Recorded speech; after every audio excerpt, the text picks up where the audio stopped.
Hi, in this short video, I'd like to briefly talk about what massive MIMO is in the context of 5G. My name is Shrikant and I'm with NanoCell Networks. So MIMO has been around from LTE time, also in Wi-Fi, and generally it's been used to increase peak rates with some sort of a symmetric investment on both the base station side and the mobile side.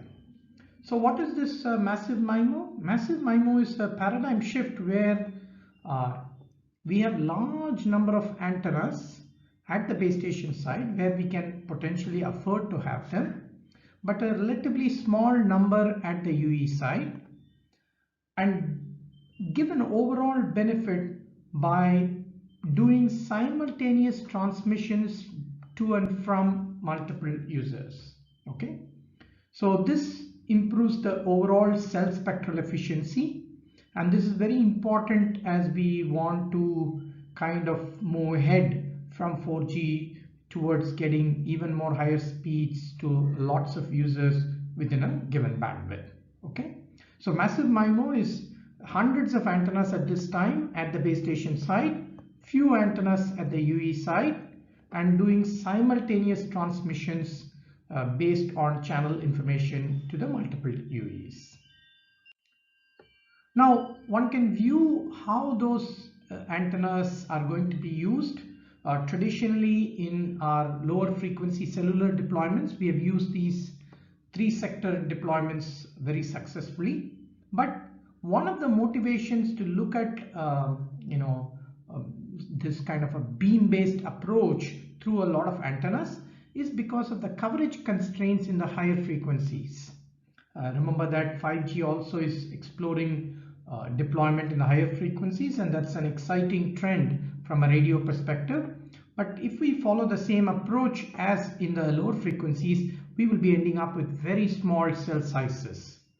So to kind of make reasonable cell sizes, we now devise using antenna structures where we can create beams which can be quite narrow and ergo increase the cell size relative to these kinds of approaches. So one can look at it as dynamic sectorization.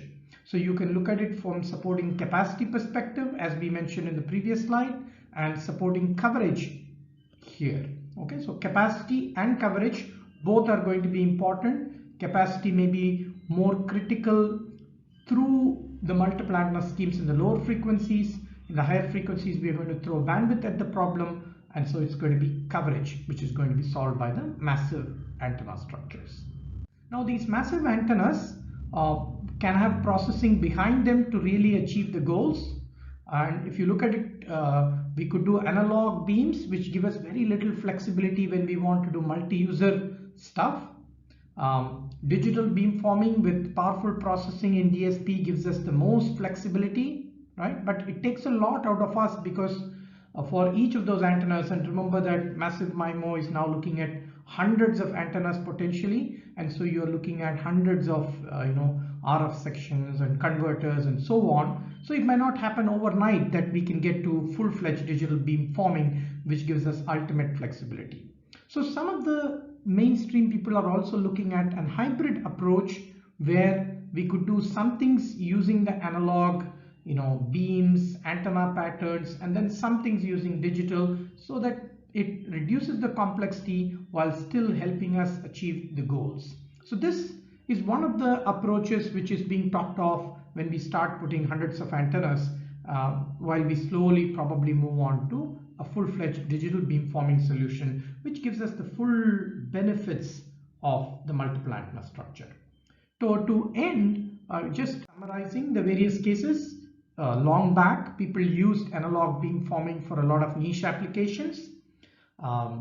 Today's 5G, using lots of antennas, is exploring digital and hybrid beamforming.